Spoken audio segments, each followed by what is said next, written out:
Hi, hola, everyone. Thank you for coming. We'll be doing our talk in a mixture of English and Spanish. I'm Camila Gonzalez Simon. This is Daniela Josefina. We're both part of HAMBRE, a lesbian publishing initiative from Santiago, Chile. We've been working since 2019.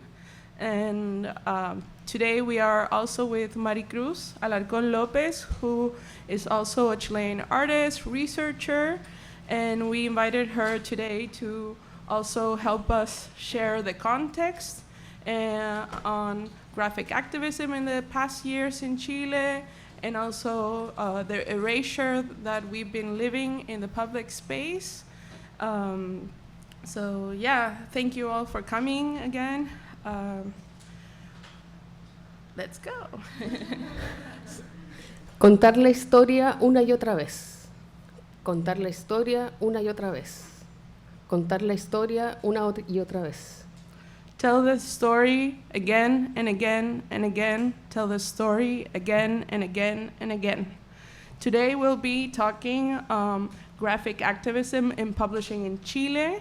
Our talk is Traces of Resistance. The little trace that you see there is part of a poster we pasted during the social uprising in Chile in 2019. And we'll be focusing in 3 publications. The first one, Acción Gráfica Urgente.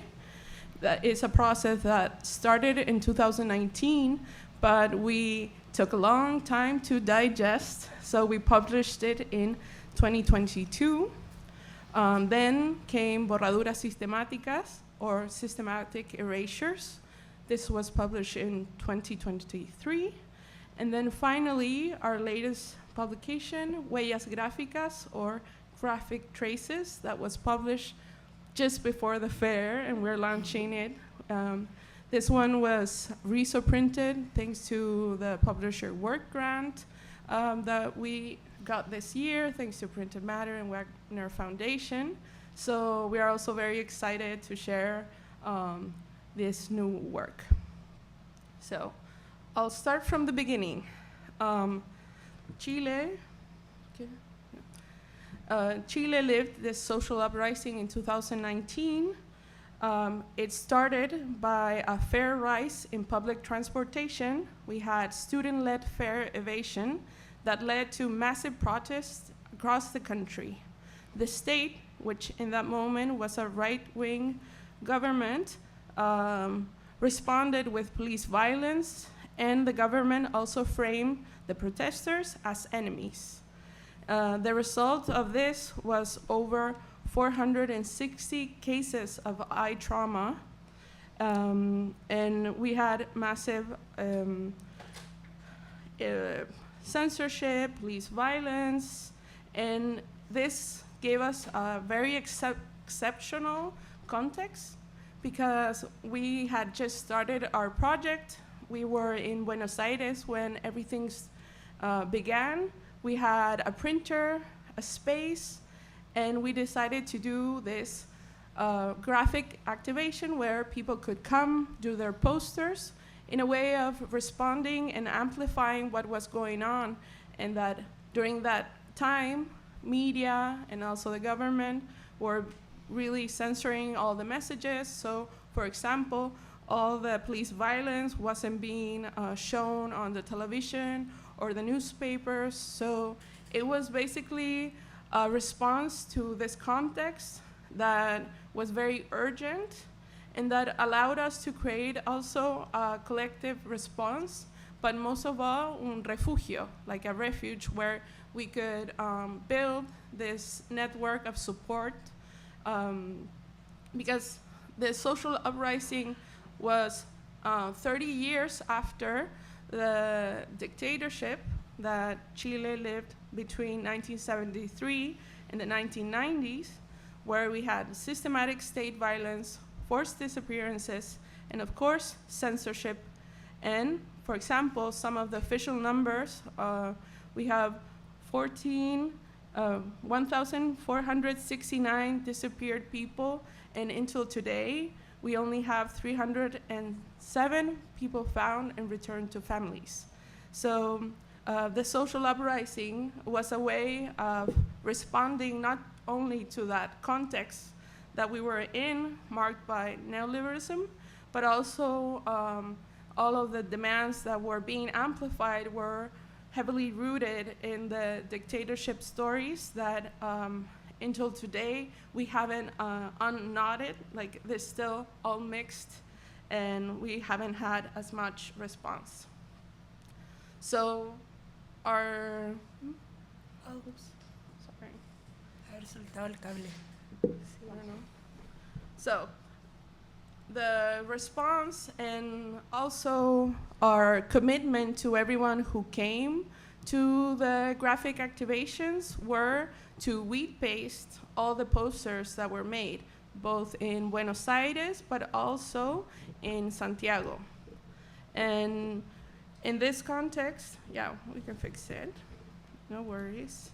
In this context of national awakening against inequality, repression, and systematic injustice, graphic design, graphic making, being together and creating these posters and visual language allowed us to give a response to what was happening in this moment. So, for example, here you see all the posters that we pasted in the main street of Santiago, that's La Alameda, where all the protests were going on.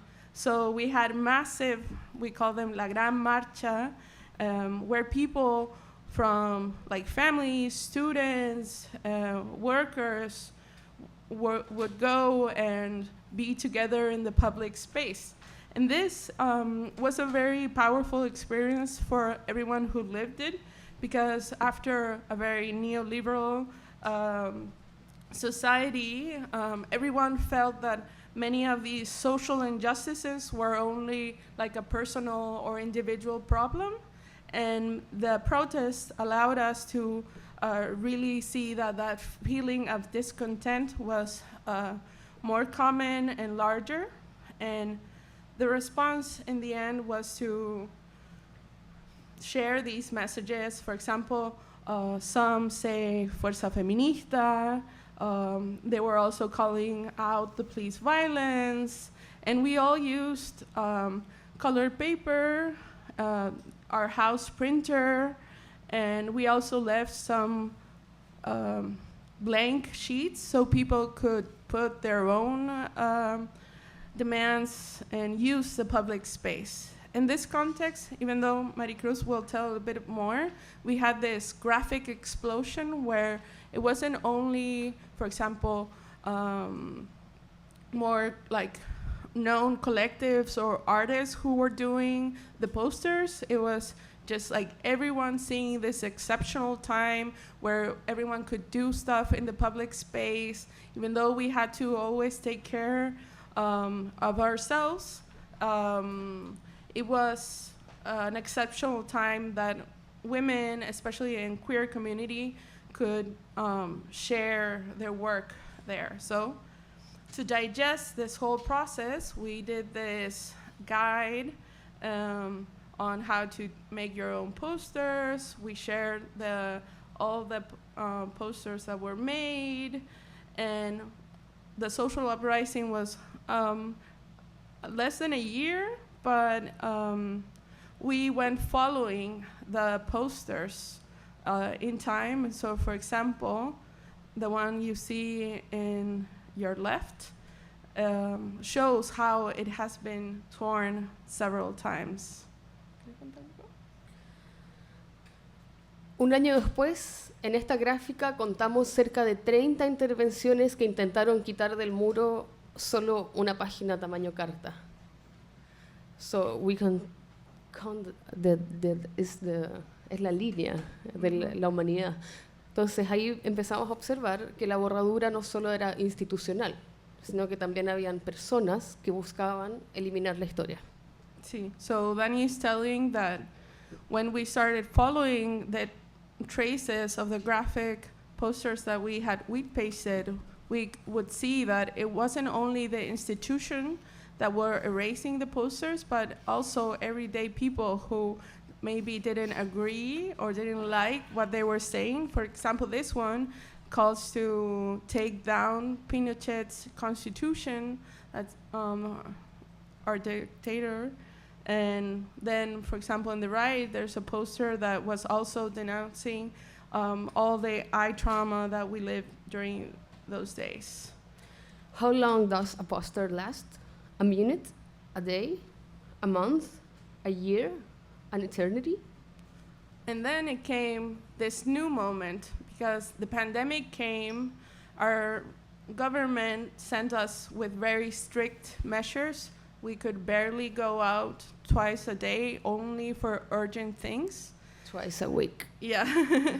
And it was very, very strict, but in those walks, when we went to a supermarket or the morning walk to the park, we would follow our posters. And for example, these are some of the images, the same ones that you saw that were filled with color. In this case, they survive time and the tearing, and in some cases also the paint, or even they would clean it with like big washing machines. I don't know the exact name in English, but water pressure. Yeah, water pressure. And for example, these are images. The one in the left is a photo of where we had pasted, and even though you barely can tell, there's like a bigger piece of paper that has letters, and this is a trace that we left in our posters that we stamped, and it used to say Acción Gráfica Urgente. And then the one on the right is also another trace of a poster that we pasted. So in the end, this new context that was calling us to respond first in a very intimate and more private way led us to create another publication that's Systematic Erasures, where we were also making us questions about what happens to posters through time and how do we find their traces even though they're being erased. And what we learned in that process, or what we repeated as a mantra, is the idea that in the face of erasures, graphic persistence. And here, we started collecting these pieces. For example, there's one going around that you can even see part of the demands in the images. And for example, this one is a poster we did also in that context, where after Mapuche indigenous activist Camilo Catrillanca was killed by the police in the south of Chile. So we took a piece of a writing he did in his Facebook years before, where he calls that we will keep fighting for our freedom and for our territory. So we could see all these elements, and also the traces of being in the wall. But then in 2024, in the context of Revueltas Gráficas, it was a graphic activation, or like a graphic activism exhibit that was done at the Centro Cultural La Moneda. We were invited to share the methodology of following the systematic erasures and looking for the graphic traces. So we did a guided tour through La Alameda, this main avenue that years before we had walked with thousands of people, and where we had weed pasted and where they were erased, looking for the traces, this time for the march or the protest from the 8th of March for the Women's Day. And this was just a few days after, and already our city was completely gray. And in the left, you see the image from Huellas Gráficas, and in the right, where we are walking through the streets.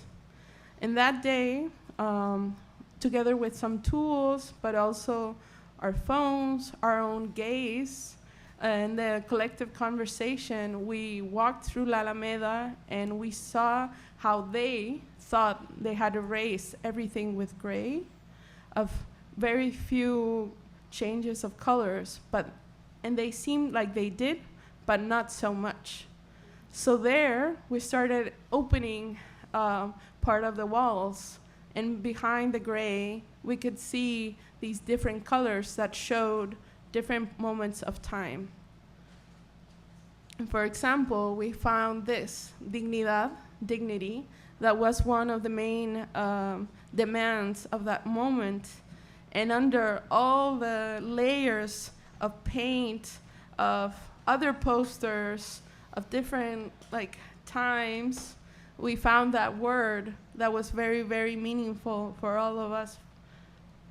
And here's an image of how we all, the people that participated in that instance, gather their own traces. They did frottage to kind of keep that texture, and it was just really beautiful how a project that also started collectively, and I don't know, 5 years before, in that moment was done collective once again, and that together we would find meaning. And even though a lot of today's Chile tries to forget what we lived in that exceptional moment, it's still in the memory of many, and it opened the conversation of how the poster, the political poster, or the graffitis, or the murals live in the wall, but afterwards they also live in the publications that we share, but also on the internet, on videos, on books. And even though for many moments erasure is something that we of course don't like, we understand it as an inevitable part of the graphic protest. But the only way of responding to that is insistence. And in this context, memory becomes a social practice, a form of symbolic reparation, and a tool for building a culture that we hope respects human rights. So here are 7 steps of how to do your own graphic trace. I invite you to do it here, maybe in New York, and see what you can find.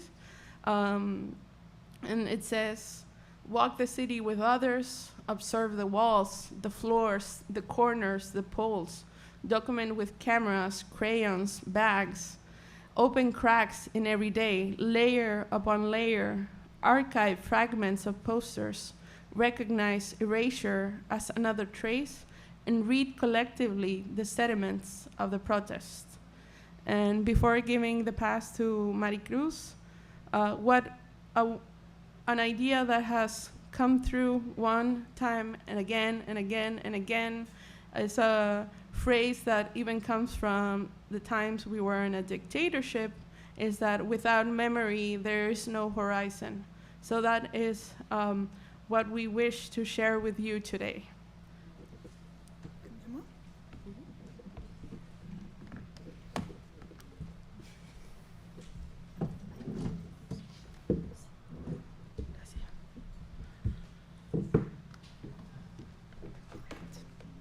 Hello.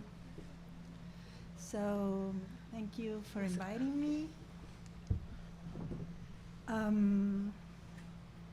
I'm gonna talk a little bit about what I have been doing. As part of my PhD research, I started to collect a little bit of an archive of photos of all the graphic and text interventions during the riots. I would say between 2018 with the feminist protests to 2022 with the plebiscito process. And I started to realize that also there were a lot of erasures. And I would like to say erasure because it's not exactly censorship as it was made by different people, you know. There are some operations coming from the government, from the city council, but then from neo-fascist groups, you know, also by people like neighbors who were not happy with the graffitis, so they will be cleaning up the streets. And that's when I started to talk with Camila and Daniela, who have been researching this. And a little bit of context. This is a book edited in 1975 called Chile Ayer y Hoy. It was a book published by the dictatorship to show how the coup was a kind of improvement. So one of the things that the dictatorship made like really, really early was to clean up the city from everything that will remind the Unidad Popular ideology, images. This is one picture saying like, you know, this is Russian propaganda. Then this was yesterday. This is the new country. Mm-hmm. It's clean, it's white, it's you know, without ideology. And there was a strong like interest in the whitewash of Chile. Also, the dictatorship edited another book that's called the Libro Blanco, the white book of the dictatorship. So there was like a super strong symbolic idea of presenting themselves as the white, the clean slate, you know? Like propaganda, ideology were like the dirty thing, and now we have a clean country. This is, for example, a picture of Brigada Ramona Parra, who was kind of like the mural brigada of Communist Party during the Unidad Popular. There were like many of them. There was Elmo Catalán, who that belonged to the Socialist Party, and numerous groups. So the book says like, oh, the students were, instead of studying, were like painting murals. Now our students are in the school studying, you know, working for progress, etc. And that's a little bit the language of the dictatorship that they install from then. Like here, also infiltrated communist professors, like forcing students to change homework for street work in violent demonstrations. And now students in harmony and friendship studying at the school. Also, you know, Cuban propaganda, like in the streets, and now order and peace Chileans wants to solve their own problems without foreign intervention, which is kind of funny. So this was a little bit what the dictatorship installed as how the public space needs to be in order for a, you know, prosperous society. So I started to realize that what happened during during the riots, it was like a comeback of that language, you know? This was one of the streets people started to protest in every single wall. We live actually in that neighborhood. Mm-hmm. We could see like the layers of posters, graffitis, stuff. And then very early as well, people started to try to erase this. This was Baquedano, which is the main street. This was early, I would say March 2020, I think I took that photo, like very early pandemics. That's why it's so empty. So it was really like an impulse to you know, take position on the street, like to take control of the walls. And there were like many forms, like many graffitis, many discourses in the street, which is very interesting because there were like the feminists for the March 8th demonstration, but also like, you know, collectives, artists as well, like doing stuff. And also, you know, conversations with other people. Lemebel, this was a figure. There were a lot of production about him. This was a sort of graffiti that became really popular, like less something and more, that is based on, I think, writing of an article by Gabriela Mistral that the 50s, she said like, menos cóndor, más huemul, and people appropriated this less something and more something. So that was kind of part of many, many, many writings I recorded and documented. So what happened? Then coming back, this is a photo by Cohen Wessing, who was a photographer from the Netherlands that was in Chile by the time of the coup. He documented all the erasings of the murals in the very early days of the dictatorship. These photos are from, I think, the 14th of September, so 3 days after the coup. So they invested a lot of energy in cleaning up, as I was saying.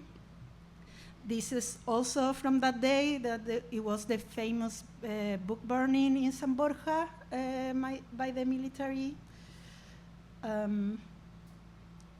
And this is what happened also in the early days of the estallido. Like people trying to control like this impulse for like writing on the walls. These photos are not mine, I'm from a newspaper from Peru. So we can see that there was like the same idea, like to control the population, we need some way to control the public space, like to erase or to clean all this uprising that was written on the walls. This was November 2019, where like all the main avenue, Providencia until Baquedano, appear with this layer of like white and green paint. This was made by a group of people, no one knows who were them. This was not the city council, it was not the government, were like particular groups. It was in support of carabineros, of the police. They used that color in their uniform. So they will erase with paint and then write like something like Fuerza Carabineros and stuff like that in some of the graffitis. But then what happened that was very interesting, I think that this was the first time that it was very clear that people immediately, like 2 hours later, started to write again. And what started to happen, it was like, you know, like the writings will be like, if you erase, we paint again. And it started to like appear this fight for the walls. With some way, of course, it was not like in the dictatorship that people, there was clandestine murals and stuff, but of course it was a dictatorship, so it wasn't that free. But here it was really like a war for the walls. And I started to, you know, document this counterattack on the erasure. And this is no nos van a callar, like we will not be silenced. Utah is a slang for police. So, like basically the street started to be this palimpsest, did I say? Of writings and, you know, patches of paint, and then again, and patches of paint, and then again. This is an image from GAM, which is the same place that Camila just showed. Where we wheat pasted, yeah. And open yeah. Which has like this thick of layer. Yeah. Also, this was another, this was super polemic. GAM is a cultural center in Alameda. it appeared erased. Like people started to, colonize the wall of GAM with works, mosaics, posters, everything. And then in February of 2020, one day appeared covered in gray and red. Some red and gray. Yeah. And it was very polemic because the people from GAM, from the cultural center, say, why the city council did this? We didn't authorize to the city to erase what we have. I mean, like there was like a lot of fights between also the theater of Universidad Católica was painted as well, and they say like, why you are forcing us to have gray walls? We want this. We want to keep this as a memory of what is happening. It's a documentation of this time, of this historic thing, and we don't want them like to be removed. And that's the next day when people started, to intervene the wall of GAM again. So, in my research, I've been like trying to trace like these massive erasures on some buildings. It's mostly in Santiago in Valparaíso. And I started to have a conversation with this artist who is a street artist who lives in Valparaíso. He painted this mural like in early 2021 for March 8th, for the feminist demonstration, trying, to put to have a dialogue with the, very official feminist discourse from the trans perspective. This was a bank that was burned during the estallido. It was a Banco Estado. It was burned the day after the estallido, and it remained, destroyed for that time. And they closed the bank with the metal thing. Curtain. Yeah. Curtain? And Amaru told me like, oh, so the demonstration goes by that street, so I realized that was the best billboard to do my discourse. He painted this mural, and what happened, because it's super visible and it's in the main city of Valparaíso, I mean the transit and the public transportation goes there. There were like many people trying to raise his mural. First, he thinks it was another graffiti artist who was trying like to take control of that wall. And what he realized that every time someone will come and erase the mural, he will do another mural, like, to use this erasure as a kind of excuse to put another text on the street. And I started to document like the different version of this mural. This is a year after, and then this is in the context of the plebiscito, like when the new constitution was being discussed. And this is a text by another trans poet called J. Elmes. It says like, will be my trans body in the books of biology of the new Chile, like making a dialogue with the new ideas that will be in the constitution.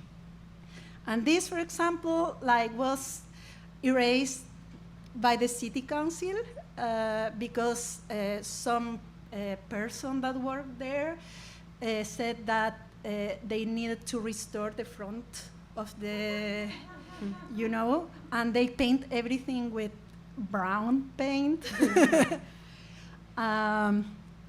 But then he, the next day, started with the help of other people to put the text again.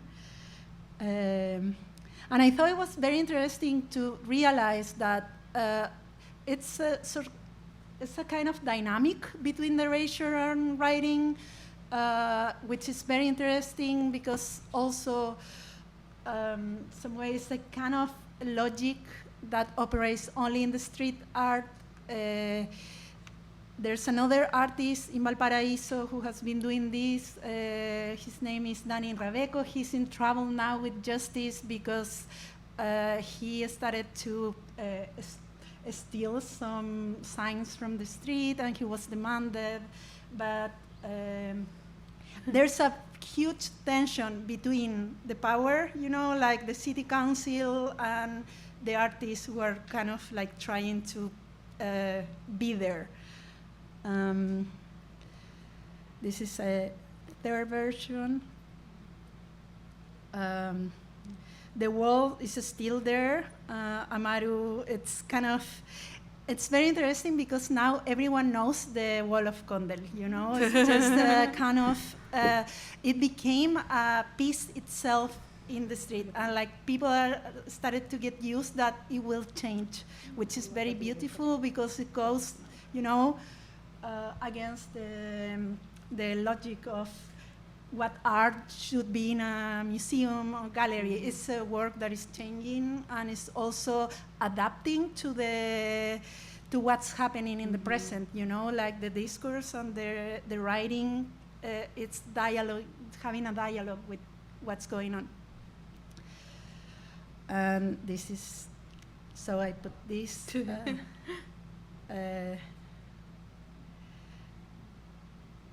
And this is the actual version today of the wall.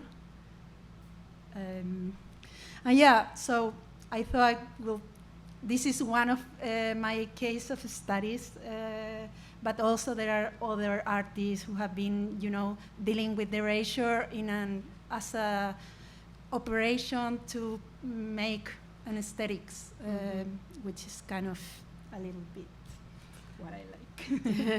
Thank you. That brings us to, I'll read just a small excerpt from Huellas Gráficas that says, "No matter how hard they insist, paint will not erase our memory, say the streets of Santiago, Medellin, and Guatemala City." Because in the end, we've been seeing that this erasure, of course, is not only from what happens in Chile, and not only with right-wing government, but as Maricruz was saying, it was more like an official response. So we wanted to also leave you to open the conversation if you want to make questions, to tell us maybe how you've been dealing with these struggles in the streets or the protests. And yeah, so if you want to talk with us, we'll be happy to keep reflecting together and thinking about this issue.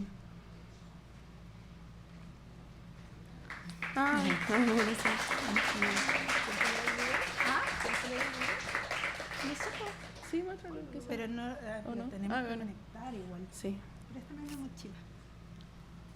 ¿Y ese? No, es que la está no. acá, porque es muy pesado.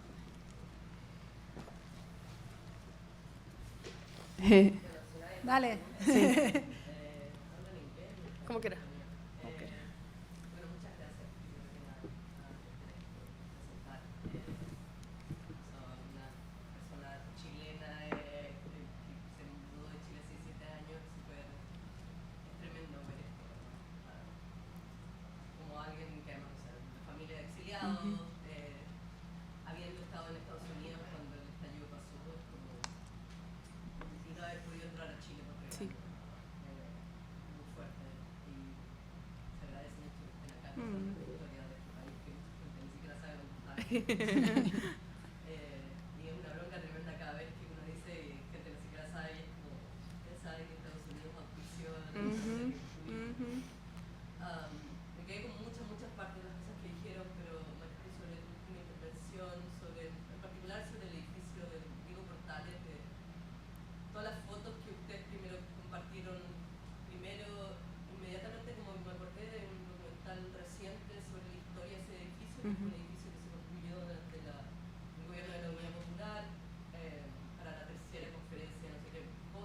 y luego con la dictadura se transformó en el edificio de Portales, y luego en el 2006 yo vivía literalmente detrás del edificio cuando se incendió, y se transformó en el GAM después, y luego en el estallido se transforma en esta otra, es como casi que fuera como una metáfora de un monstruo edificio que incluso con los incendios, las borraduras, se convierte en algo más, ¿no? Y en mi propia memoria, ese edificio está súper informado. Yo tengo una familia de generación comunista y socialista, donde mis abuelos, mis padres, todos militaban, y mi mamá desde muy temprana edad, o sea, tenía 19, 20 años para cuando vino el golpe, pero durante la Unidad Popular trabajaba en el Ministerio de Relaciones Exteriores de la Moneda, y iba a alfabetizar obreros en el tiempo. O sea, eso es un trabajo que primero este edificio sirvió como este emblema arquitectónico para esta conferencia, luego se usó para la conferencia, hubo una exhibición de arte además que es súper importante en el edificio, y luego se empezó a usar como un lugar para alfabetizar obreros. O sea, mi mamá me cuenta que ella salía a trabajar todos los días a las 6 de la tarde en la Moneda, y se iban de las 6 a las 9 a trabajar a lo que después se llamó Diego Portales. Y creo que en todos estos años jamás había pensado en ese edificio, que además pasamos, Santiago es una ciudad como bastante, no tan grande en algún punto, el centro de Santiago está ahí, la Plaza de Armas, la Plaza Italia, ahora de Dignidad está ahí, y es como un corazón, ¿no? Y ese edificio está ahí, y es como, así como muy simbólico. Sí. So I'll translate a little bit to tell for those who speak English that this building that we've been showing, that Centro Cultural Gabriela Mistral, it was created in a very short time, thanks to the effort of many workers who believed in the project of Salvador Allende just before the dictatorship, as an emblem, like a very symbolic gesture of what was being possible thanks to this very specific moment that Chile was living before 1973. And that building was very symbolic because then the dictatorship came, and it was no longer called UNTAG, so they changed the name to Edificio Diego Portales, that way to remember like old guy who was important during like Chilean history, and it was like the main point or center for all the work that was doing the dictatorship. Because La Moneda was destroyed, yes. So the government took it as took over the building, and well, it was a very meaningful space for workers where they could learn. For example, that was what they were saying, but for example, there was also like a collective kitchen where you could go eat. There was beautiful artwork everywhere, and that building was completely transformed. They had like, for example, to open the doors, they had like these hands that were made with like metal, beautiful, where not only artists but also artisans were working and creating the space that was very symbolic. Yeah, and the military then changed the position of the hands to be put down. So like all those symbolic gestures. And then when we went back to democracy, the building changed to Centro Cultural Gabriela Mistral. So in the end, this building and the street, like, it's not only the erasure of the walls, but in the end of the history. But I believe that people still have that memory, even though if we didn't live in it, like live there or live through those moments, it's like part of the history that we've shared. Yeah, I think that's super important because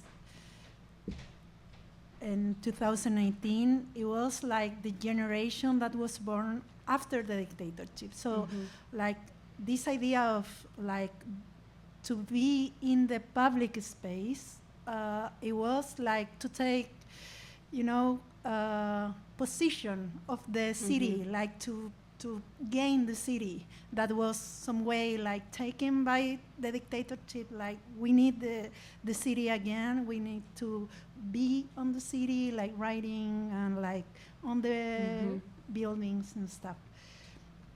Do you want? So maybe, I don't know if you have more questions. I can show like We have like very, 2 minutes. Very short. 2 minutes. So Y podemos seguir hablando con I'm gonna connect it to my laptop. Is it fine? Is it okay? Yeah. Yeah, but So mhm. I forgot to mention that my my research. I'm an artist, so I'm not really writing a thesis paper. I'm doing a project. I work with video. So this is something we did last year with Daniela and Camila. It's part of my research, and you can see.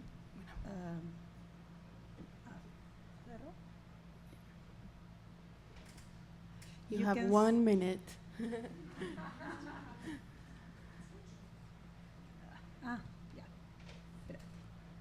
So, no, ese es mi fondo de pantalla. Voy. So yeah, Maricruz filmed Dani doing the intervention of taking out the layers of paint in the same building of Centro Cultural. Sí, this is the wall of Centro Cultural Gabriela Mistral. ¿Cómo puedo poner pantalla completa acá? Sorry.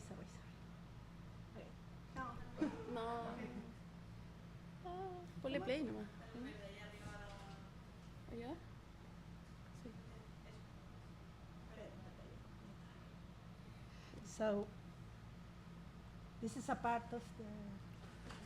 Because what came also together with the paint were stickers, like they pasted like big plastic cover. So I documented destruction of the pieces of wall, and because I was super interested, it takes so long to remove. Like you can see like the thick of all the layers and all the colors that start to appear after, like under the gray. It's really like an archaeological excavation. And Is it easier to take off within hours of painting? was super hard. And more if I know they are like, Sí. I need it, and Sí. it was like, Wait for it to dry and then it's yeah, it was dry. Yes. And we're at time, so if you want to talk more with us, we'll be at the scene tent at 8:37. We have our zines, and there you can learn a bit more of all these projects we've been telling to you today. But we're very, very thankful, well, for the classroom for allowing us to be here and share a little bit of this process, and for everyone here to be here. Yeah, thank you. Thank you.